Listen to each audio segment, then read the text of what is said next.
Friends, welcome back to my channel. तो आज हम मेडिटेशन स्पिरिचुअल लाइफ बुक में चैप्टर 25 में जो पॉइंट रहेगा, formless meditation. So what is formless meditation? All worship is undertaken with the basic assumption that behind all forms, beyond all names and symbols, shines the supreme light which is without form and attributes.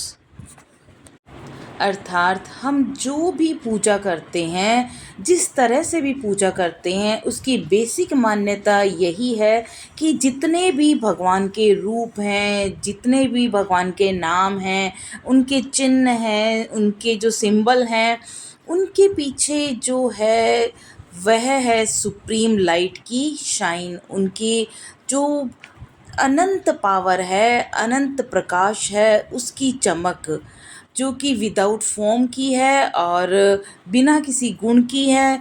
तो ये अद्वैतवाद की है।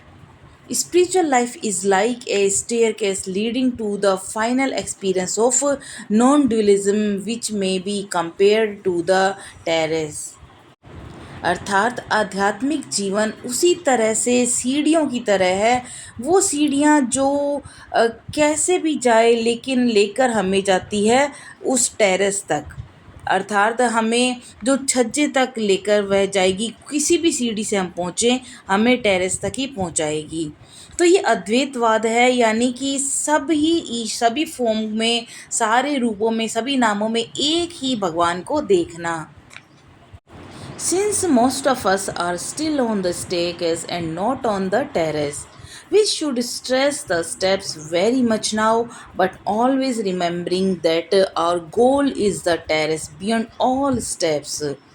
यहाँ पर कहा जा रहा है कि हम सभी अभी भी उन सीढ़ियों पर ही हैं जिन्हें टेरेस पर पहुंचना है। अर्थात हम अपने अपने मार्ग पर हैं जहां हमें उस सुप्रीम लाइट, उस सुप्रीम शाइन ऑफ लाइट की तरफ हमें जाना है। और चाहे वह कोई भी रास्ता हो, हमें उसमें कोई तनाव नहीं लेना है।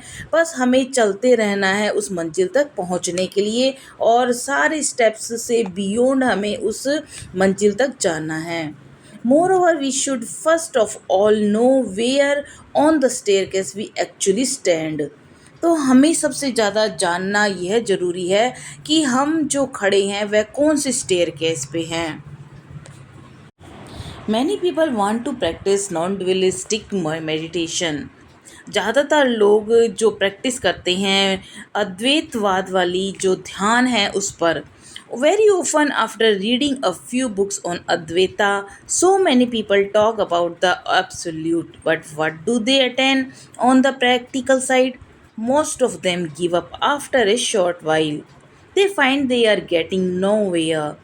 In the case of a few others, it may take them several months or even years to futile effort to understand that non dualism is beyond their grasp. यहाँ पर बताया जा रहा है कि जो अद्वैतवाद है, अर्थात एक ही जो ईश्वर है, उनको पाने के लिए लोग अपने अपने तरीके से प्रैक्टिस करते हैं। लेकिन कुछ लोग बीच में ही हार मान जाते हैं, गिव अप कर देते हैं। कुछ लोगों को कुछ मंथ्स लगते हैं, कुछ लोगों को सालों लग जाते हैं, लेकिन वह इसको समझ नहीं पाते कि ये अद्वैतवाद क्या है। People forget that non dualism is a state of actual experience. लोग भूल जाते हैं कि ये जो अद्वैतवाद है, ये असली जो अनुभव है उसकी एक स्थिति है। It is not what appeals to you intellectually that is important, but what actually you can do. We should not attempt anything simply by reading books. तो हमें सिर्फ किताबें पढ़कर ही हमें ये अद्वैतवाद के बारे में नहीं पता चलेगा। हमें इसके लिए और ज़्यादा ध्यान करना होगा और इसके लिए प्रैक्टिस करनी होगी। A dualistic with a real spiritual experience is infinitely better than a monist without experience. तो यहाँ पर कहा जा रहा है कि जो अद्वैतवाद यानी जो मूर्ति पूजा या किसी भी रूप को वो अगर वह जुड़ा हुआ है और स्पिरिचुअली एक्सपीरियंस कर रहा है, वो अनंत गुना बेहतर है उसके बजाय जिसने कोई इसका एक्सपीरियंस नहीं किया। So long as we meditate, जितना ज़्यादा हम मेडिटेट करते हैं, so long as there is meditation and the object of meditation even in the subtlest form, it is dualism. यानी हम किसी भी रूप के ऊपर ध्यान केंद्रित करके जब ध्यान करते हैं, ये अद्वैत है। So we need not worry, तो हमें चिंता करने की ज़रूरत नहीं है। Now about one without a second, we need not worry about getting merged in the one now, तो हमें इसकी चिंता नहीं करनी है कि कब हम उसके साथ एकाकार होंगे। For most people it may even take millions of years to attain to that state. यहाँ पर कई लोग ऐसे हैं जिनको हजारों साल लग जाते हैं उस स्थिति तक पहुँचने के लिए। Next topic is begin with yourself first. Whether we practice meditation on a holy personality or on the formless, what is most important is to reduce our identification with our body. Some people denounce the worship of forms, the worship of clay images, but at the same time cling to their body. तो यहाँ पर शुरुआत खुद से ही करने के लिए कहा जा रहा है कि हम चाहे जो मेडिटेशन की प्रैक्टिस करते हैं, ध्यान की जो हम अभ्यास करते हैं, वह एक कोई भी होली पर्सनैलिटी को ले सकते हैं या फिर कोई फॉर्मलेस के रूप में भी हो सकता है। सो सबसे ज़्यादा ज़रूरी जो चीज़ है इसके अंदर जब हम ध्यान करते हैं तो हमें इसमें रिड्यूस होना है। जो हमारे आइडेंटिफिकेशन, हमारी बॉडी की जो आइडेंटिफिकेशन है वो रिड्यूस होती है, वो इतना ज़्यादा इम्पोर्टेंट है। क्योंकि कुछ लोग जो पूजा करते हैं कुछ रूपों की, तो वो उनकी क्ले इमेजेस की करते हैं पूजा, बट द सेम टाइम वो अपनी बॉडी के साथ भी जुड़े होते हैं। For many their own body is the most adorable thing in this world. कुछ लोगों के लिए उनका खुद का अपना शरीर सबसे ज़्यादा प्यारा होता है इस दुनिया में हर चीज़ों से। So this kind of body worship is the worst form of idolatry that there is. तो ये जो पूजा का तरीका है ये सबसे ज़्यादा वर्स्ट फॉर्म होगा। And yet so many people feel superior because they do not worship image of clay. Some people are eager to analyze the nature of God but are not willing to analyze themselves. तो कुछ लोग जो किसी भी मूर्ति पूजा में नहीं है वो खुद को बहुत सुपीरियर फील करते हैं, क्योंकि वह भगवान की जो प्रकृति है उसको एनालाइज करके ने में बहुत ज़्यादा ईगर रहते हैं, उत्सुक रहते हैं, लेकिन वह खुद के भीतर को आत्म निरीक्षण नहीं कर पाते। Before you apply the concept of formlessness और impersonality of God to God, apply it first to yourself. अर्थात जब आप कोई भी विचार अप्लाई कर रहे हो फॉर्मलेसनेस की, तो भगवान का जो फॉर्मलेसनेस जो उसका विचार आप कर रहे हो तो स्टार्ट करो सबसे पहले खुद से। It is an important law that our concept of reality depends upon our concepts of ourselves. So, in order to meditate on the formless God, we must first consider ourselves to be formless. तो इसके लिए हमें खुद को एक formless के रूप में देखना होगा। So, in order to practice formless meditation, begin with yourself first. तो जब आप फॉर्मलेस मेडिटेशन की प्रैक्टिस करते हैं तो सबसे पहले आपको खुद से शुरुआत करनी है। Look upon yourself as the spirit. खुद को एक आत्मा के रूप में देखिए, एज द इनर लाइट, अपने भीतर के प्रकाश को आपको देखना होगा। By trying to look at the body from inside and thinking of the spirit animating it, our sense of personality is positively minimized even if thoughts and feelings do not disappear altogether. Again, try to apply this process of looking from within in the case of the form which appear in the mind and create troubles. The outward form of ours as well as of others is associated with the desires and passions which seem to disappear the moment we come to have the inward view. Face play a great part in our body consciousness. We may look at the face also from within. It becomes easier for us to see the divine in each form by approaching it in spirit of veneration. तो इस तरह जब हम अपने शरीर के भीतर के जो प्रकाश पर जब कंसंट्रेट करना शुरू करते हैं, तो हम हमारी जो जितने भी विचार हैं वो धीरे धीरे करके मिनिमाइज होने लगते हैं। और कभी कभी हो सकता है कि कुछ माइंड में ट्रबल आए, कुछ ऐसे रुकावटें आए हमारे सोच विचार में, लेकिन हमें लगातार अपने बॉडी कॉन्शियसनेस में रहना है और लगातार अपने भीतर के प्रकाश को देखना है। तो ये आपको जो मेडिटेशन की प्रोसेस को बहुत इजी करता चला जाएगा। Next point is states of consciousness. The body may be the center of our consciousness, the mind may be the center of our consciousness, and the little soul may be the center of our consciousness.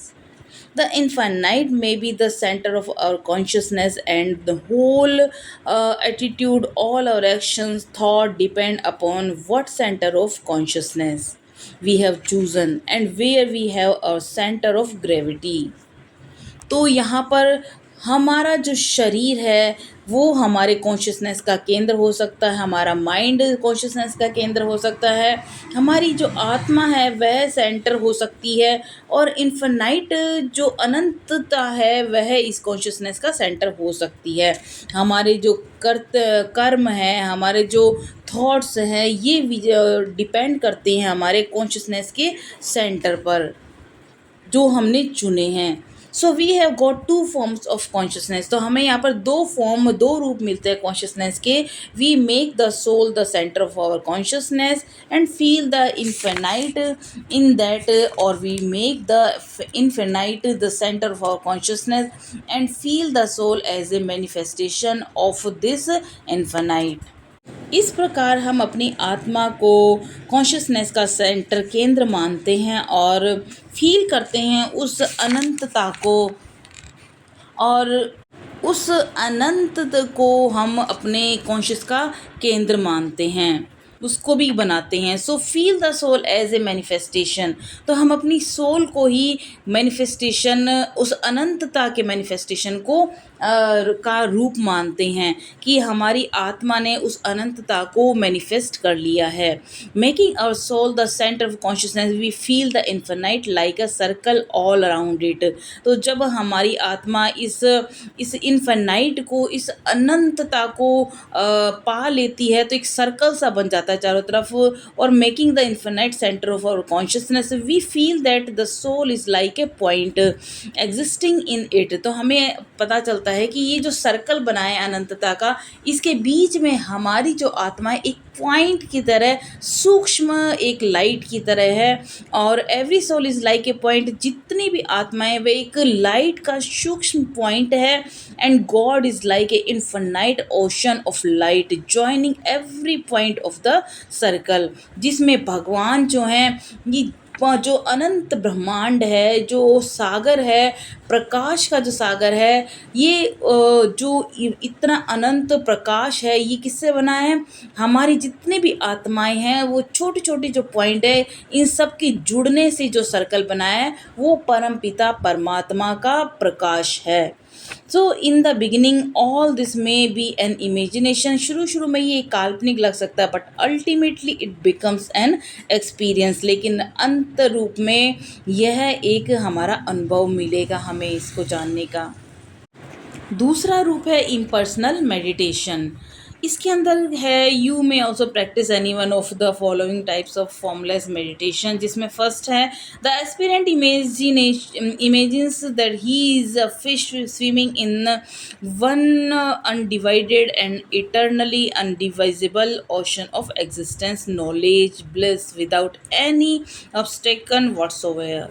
तो जो aspirant है, जो ध्यानी है, वह imagine कर सकता है खुद को एक फ़िश के रूप में, जैसे वो स्विम कर रहा है इस अनंत ब्रह्मांड के, इस जैसे अनंत सागर के अंदर वह एक फ़िश की तरह स्विम कर रहा है। इसको भी वह सोच करके एक अपने ध्यान की प्रैक्टिस कर सकता है। दूसरा है the aspirant imagining he is a bird from flying in the infinite sky without anything to stand in its way anywhere. अर्थात ये जो ध्यानी है ये कल्पना कर सकता है कि वह पक्षी है और इस अनंत आकाश के अंदर उड़ रहा है। थर्ड है the aspirant is like a pot fully of immersed in water. वह खुद को एक पॉट के रूप में देख सकता है जो फुल भरा हुआ है पानी से, and water inside and water outside, अंदर और बाहर दोनों ही पानी है। So the aspirant imagines himself to be point, या फिर वो खुद को एक बिंदु के रूप में देख सकता है ऑफ सेल्फ कॉन्शियस लाइट, एक प्रकाश के बिंदु के रूप में, immersed in the one indivisible ocean of light, जो अनंत जो सागर है प्रकाश का उसके अंदर खुद को एक पॉइंट बिंदु के रूप में देख सकता है।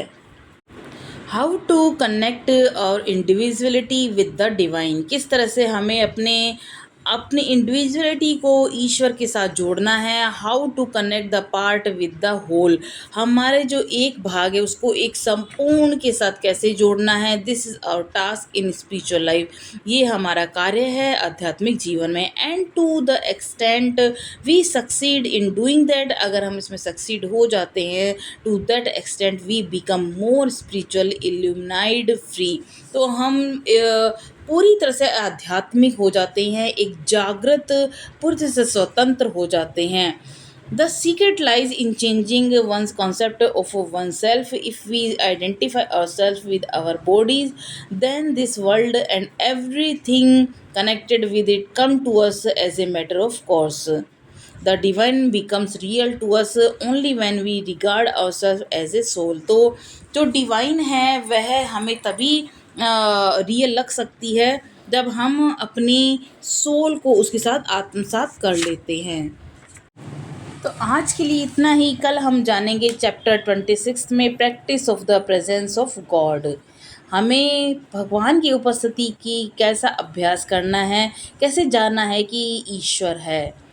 मिलते हैं कल, तब तक के लिए नमस्कार।